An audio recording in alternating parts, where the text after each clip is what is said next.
We are All Souls Unitarian Universalist Church. Yes, we are. I'm the Reverend Ron Phares, and this is the call to all souls. Will you take a breath with me? This is the call to all souls, to your soul, to the sun and to the mountain, to the molecules. Will you take another breath with me? This is a call to all souls, the continuum of energetic beings, past and present, all souls, your great-grandmother within you, and those who will sit in this place a century from now within you. This is a call to all souls, a bird call, a cricket chirp, a death rattle, an infant's wail. Here we call to the choir of life whose harmony reverberates matter into being, and history unfolds. This is a call to our tragedy and our joy, our peace and terror, so that they and we may be embraced and remade in a harmony that feels like love and sounds like our soul name. This is a call to all souls from the land of the first horse, where the mountains meet the plains and the sky, where countless lives have flourished and died, flora, fauna, and river and rock, a land we have come to and seek to come from. The land of the Ute, Comanche, Arapaho, Apache, Cheyenne, Kiowa, Pawnee, and Lakota, and now you. We call to all souls, to your soul. And with gratitude for your presence, invite you into beloved community as expressed in our covenant. As here we promise to welcome all who come to us with acceptance and respect for the differences among us, to practice patience and to speak the truth directly and with compassion, to contribute to the community at a level that is healthy for us, and to act with loving kindness as best we can at all times, seeking to promote justice, equity, and compassion. We understand that being a member of beloved community requires learning and practice, and that is why we are here. We are All Souls Unitarian Universalist Church. Let us express our community in song. Please rise in body or spirit.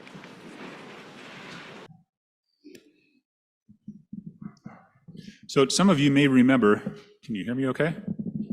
Some of you may remember that Monty Python segment and movie, and now for something completely different. That's what we're going to start doing now.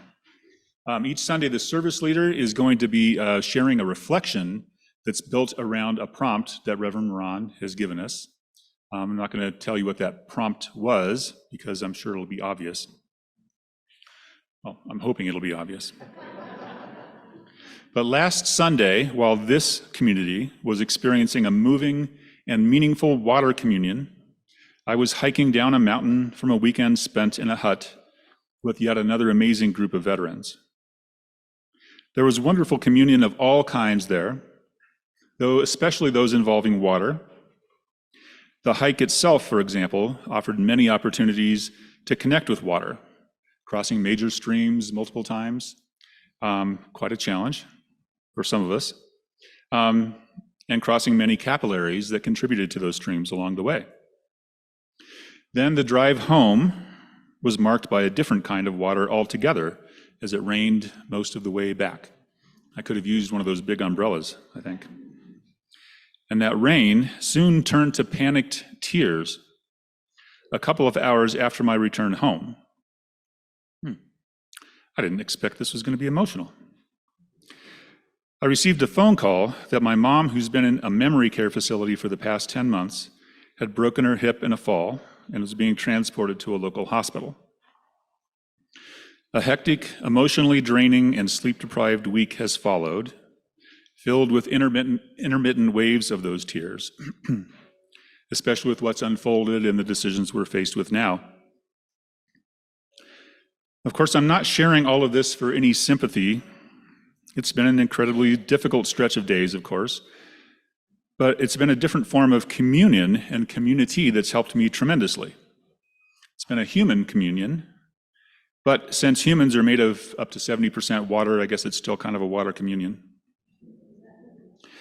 Now, I'm a pretty private person typically, and I don't like to express or share a ton of what's going on.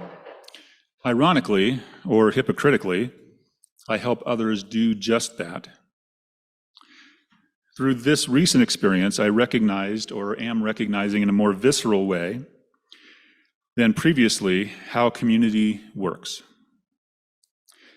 We often think of community as being simply kind of supportive, but that's not quite right, at least not for all of us. Community can also be draining, even exhausting sometimes. There's so much to be said about the value of shared celebrations and adversities bringing people together into that fullness of human experience. I feel like I'm doing joys and sorrows again. At the same time, community provides the energy and compassion for transforming suffering into meaning. In the words of Viktor Frankl, if there is a meaning in life at all, then there must be a meaning in suffering. It's also brought to mind the word kula, K-U-L-A. Anybody know that word? It's a Sanskrit word that translates into community of the heart. That Huts for Vets experience and those groups have certainly coalesced into kulas of their own. My place of employment has during all of this as well. This experience prompted me to reach out to my yoga community, which is something that I don't typically do. And of course, All Souls offers just such a community. I am so very grateful for this kula. So that notion of community in all of its senses reminds me of that idea of Indra's net. So we're moving into the offering. I know we're not supposed to foreshadow what we're doing, but moving into the offering, I want to share just a piece of the story of Indra's net. Far, far away, in the abode of the great god Indra, king of heaven, hangs a wondrous, vast net, much like a spider's web in its intricacy and loveliness. It stretches out indefinitely in all directions, and at each node, or crossing, there hangs a single glittering jewel. Since that net itself is infinite in dimension, the jewels are infinite in number. The sparkling jewels hang there, suspended in and supported by the net, glittering like stars, dazzling to behold. I like to think of those jewels being both individuals and communities. We now humbly request your contributions to our efforts to uphold that seventh principle. Thank you so much for your contributions to All Souls' efforts to build and maintain a community. In the words of Buzz Lightyear, and thinking of Indra's net, to infinity and beyond.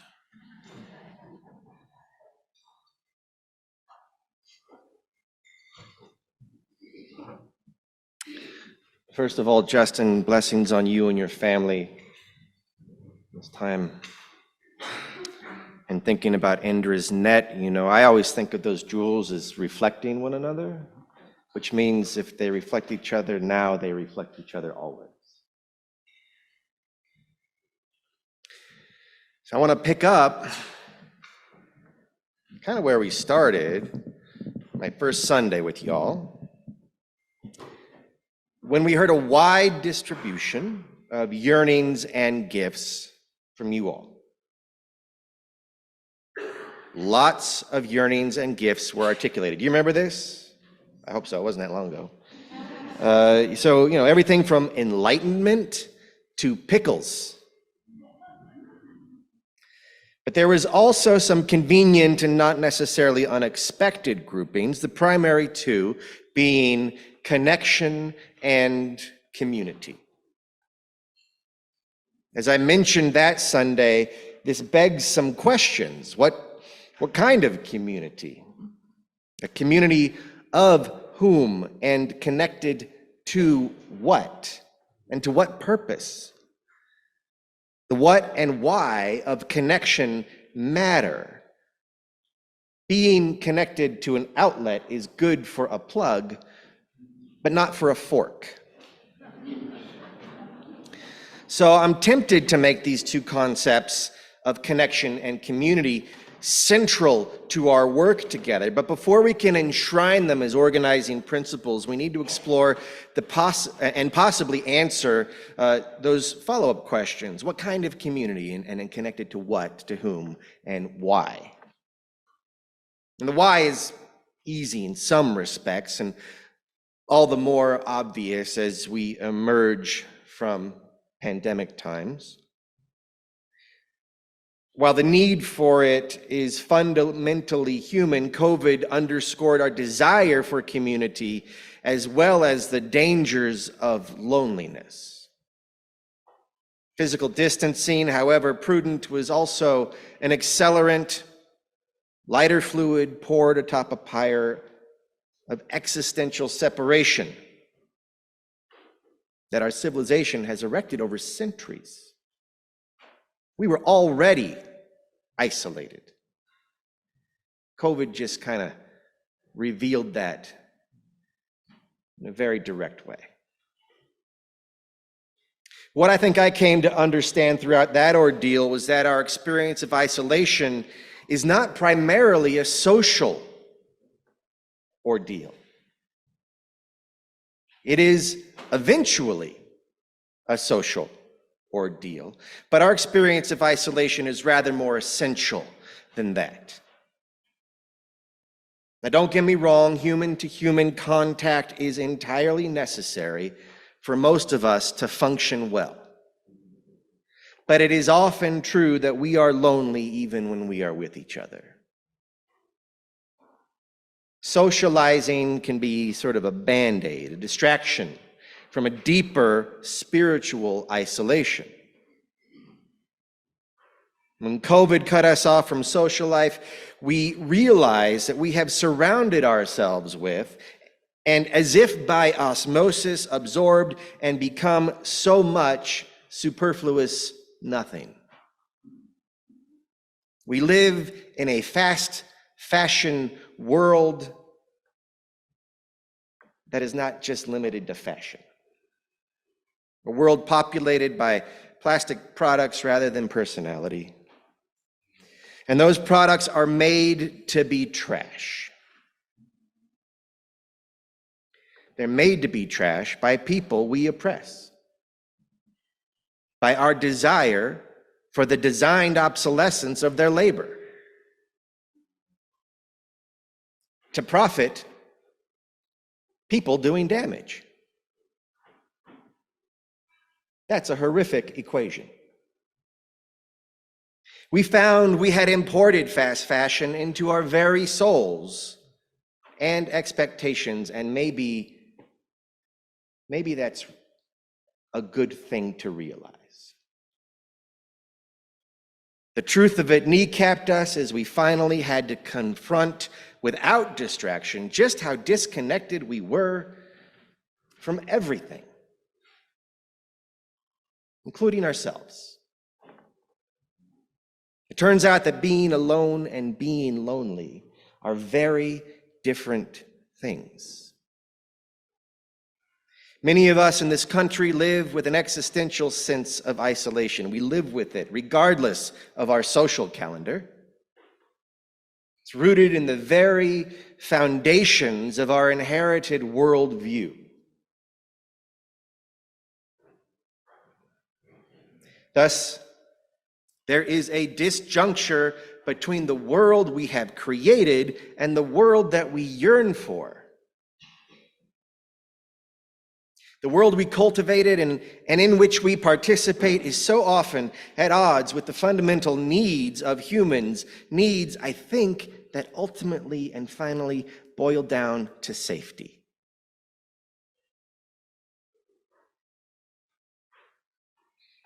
But because we have assumed community is a human-to-human only event, we miss the fact that that sense of safety is, in fact, a spiritual one. Again, don't get me wrong, human-to-human community is a necessary remedy to isolation and a protection from danger. And in that sense, it is physically necessary and psychologically significant. But human-to-human community does not in and of itself unlock the sense of safety we so desperately need, crave, and depend on. That need comes from a more fundamental place. I mean, no matter how many friends we have or how strong and smart they are, we're all going to die. And I suppose that's the germ of our need for safety. Ever present below the surface, the fear of death is the foundation of fear. It's triggered by numerous threats, any number of threats, real or imagined. Everything from fear of missing out, FOMO, could actually trigger like this lizard-like reaction, fear of death in your mind. Everything from that to isolation to actual physical peril is rooted in that fear. And I would say that transforming that fear into peace is truly and really the function of community.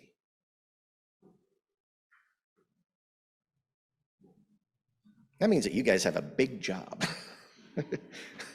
Did you sign up for that?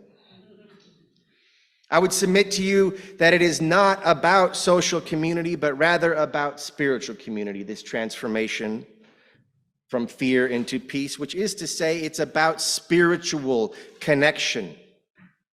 And while we need to be with and support one another in that community, it is not an anthropocentric affair.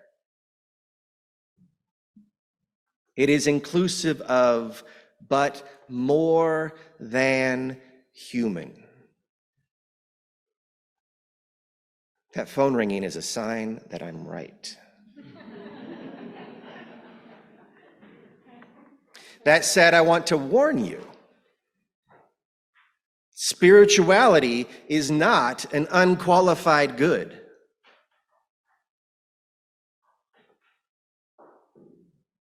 In fact, great evil can feel deeply spiritual. The deep need for community can be easily weaponized.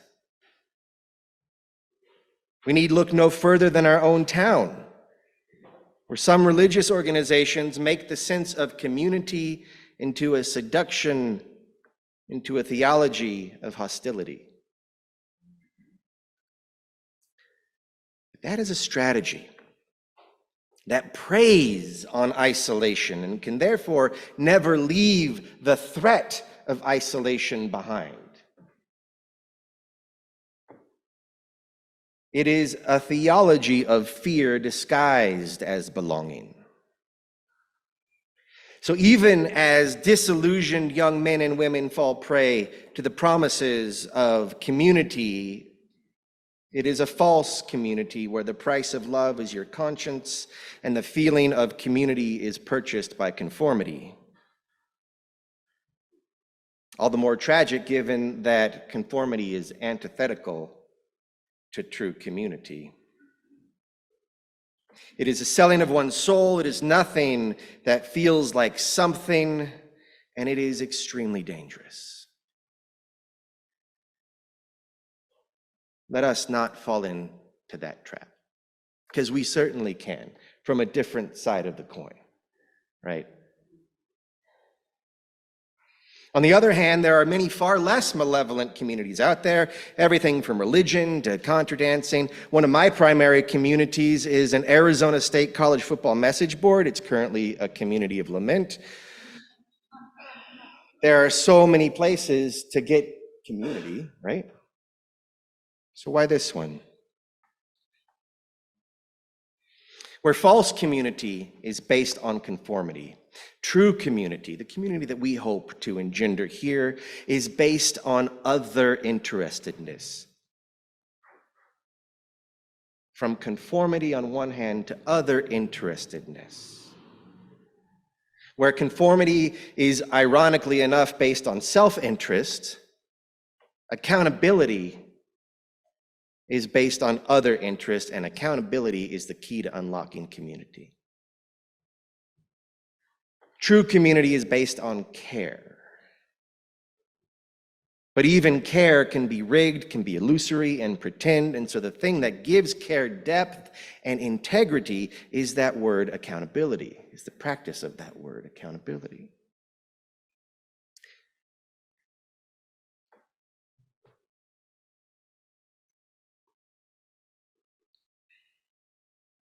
So what do I mean by accountability? This thing that gives depth and body to care, that unlocks true community. For some people, that is a scary word.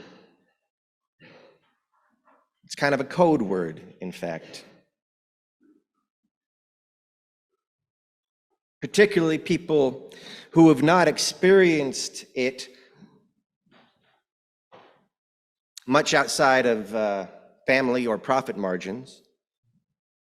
Community or accountability can be scary. And until recently, that's often people with my demographic. But it needn't be scary. To folks like me, accountability can feel like an abridgment of freedom. I don't know if you've ever felt that or had that specter kind of rise up in you as someone approaches you with an invitation to be accountable. Suddenly you feel like your freedom is being impinged on, but that's only because we were taught to experience the world as a smash-up derby with individual winners, rather than a symphony of unique instruments creating a whole. And the problem is that our culture has riveted freedom to power and grounded power to isolation rather than connection. Our culture has riveted freedom to power and grounded power in isolation rather than connection. So this accounts, I think, from everything from patriarchy to ecocide to racism to church conflicts. And in this case, everyone's a victim, including the privileged. But if you reverse that, then we discover that true power is in care, is in other interestedness, is in connection. True community is in accountability. Accountability decouples freedom from power and places it instead in relationship. Through accountability, power becomes a measure of harmony rather than manipulation.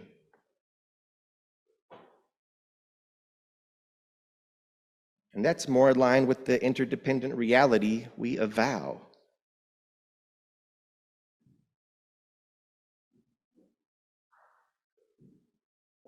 So freedom is won through connection. Freedom is harmony. And harmony rests on individual, accountable notes in accord. And so as we seek to build the beloved community, this is our map. And this is also a way to transform that fundamental fear of death into peace. On the human-to-human scale, a community of accountability and care builds a safe community. But we've already considered that ultimately the sense of safety is a function of our fear of death. And we could work on that too. And this is precisely what the yearning for connection is based on as well. We don't want to have that fear. The antidote to that fear is the sense of connection. Now, normally, I would like to build up the reasoning before I present the conclusion, but I think this time I'm just going to skip the math because I'm running out the clock, and I want to tell you the verdict. Just listen to this and see if it feels true.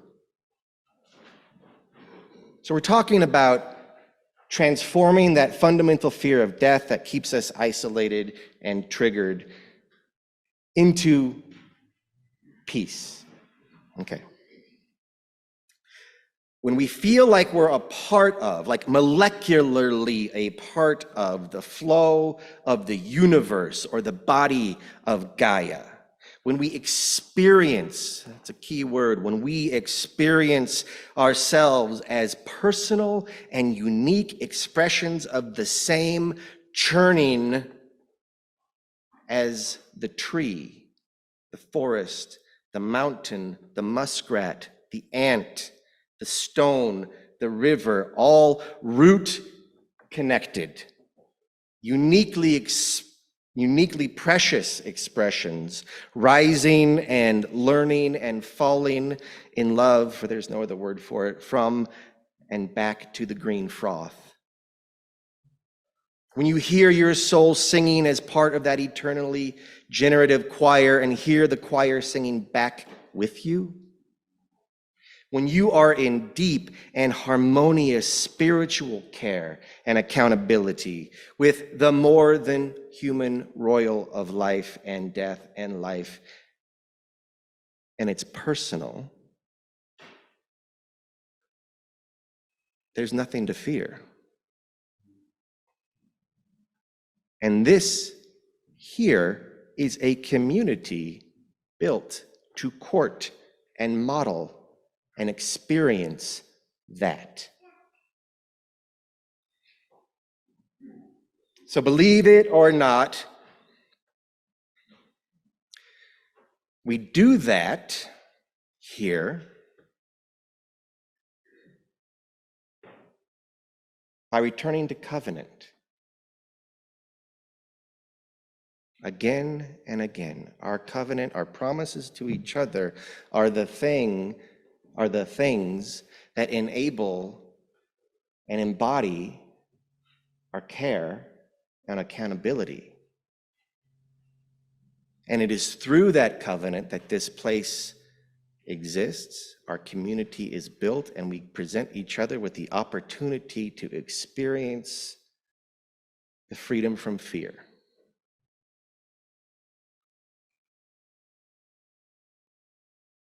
Practically speaking, this means centering our covenant as a community. You know, you all know that your covenant? Does anyone know your covenant?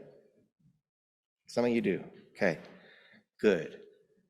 We're going to double down on that.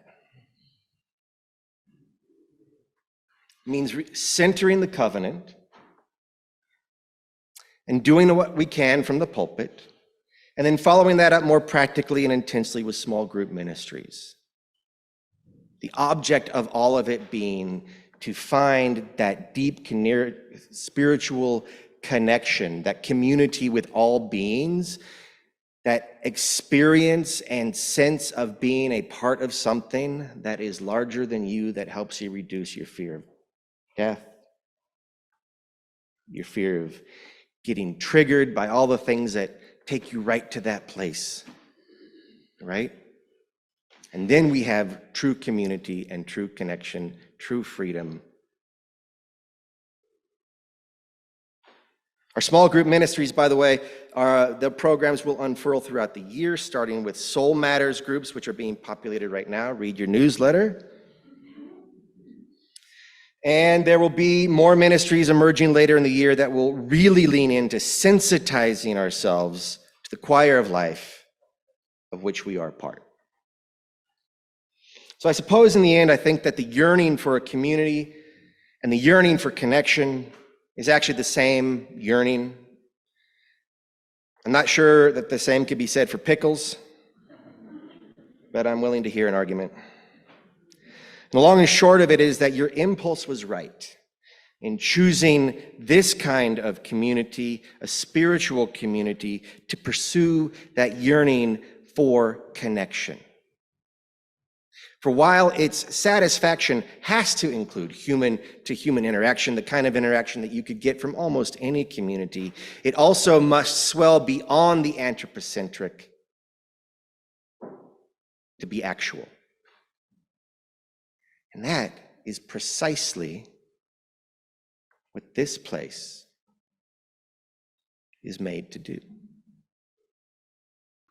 All right, as we go from this place that we have built together with our intention, with our presence, with our hopes, and yes, even our fears, let us hold those together such that they form a net that is reflected by other nets that hold us all. Let us leave this place seeking to connect with each other, but more than with each other, with the great green from which we have come and which we will return. Let us go in peace, and let us go singing.